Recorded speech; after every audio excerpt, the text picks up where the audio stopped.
নমস্কার বন্ধুরা, আমি এডিএন আর আপনারা দেখছেন এডিএন এডুকেশন।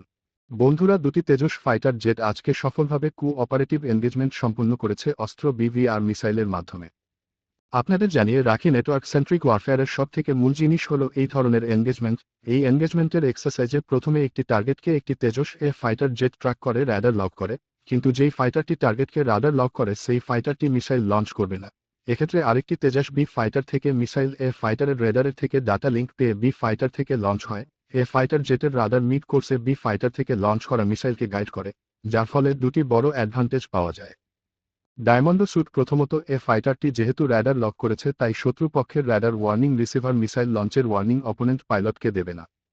কারণ বি ফাইটার থেকে লঞ্চ করা মিসাইল কোন দিক থেকে আসছে তার বিন্দুমাত্র ধারণা শত্রুপক্ষের কাছে থাকবে না। দ্বিতীয়ত, আকাশে যখন দুই পক্ষের সংঘর্ষ হবে তখন একটি ফাইটার শত্রুকে ট্র্যাক না করেও দূর থেকে টার্গেট করতে সক্ষম হবে আরেকটি ফাইটারের রাডারের মাধ্যমে। এছাড়া প্রথম ফাইটারটিতে যদি মিসাইল শেষও হয়ে যায় তবুও সে এনগেজমেন্ট চালিয়ে যেতে পারবে। এর ফলে বিমান বাহিনীর কোঅপারেটিভ এনগেজমেন্টে এফিসিয়েন্সি অনেক বেড়ে যাবে। এই ধরনের এনগেজমেন্টের আগে নৌবাহিনী সম্পন্ন করেছে দুটি কলকাতা ক্লাস ডিস্ট্রয়ারের মধ্যে। এক্ষেত্রে একটি কলকাতা ক্লাস একটি টার্গেটকে রেডার লক করে, আর আরেকটি জাহাজ থেকে বারাক-8 এয়ার ডিফেন্স লঞ্চ করে টার্গেট হিট করে। আবার এই একই এনগেজমেন্ট আমেরিকা নিজের F-35 ও গ্রাউন্ড বেসড এজিস সিস্টেমের SM-6 এয়ার ডিফেন্সের মধ্যে সংগঠিত করেছিল।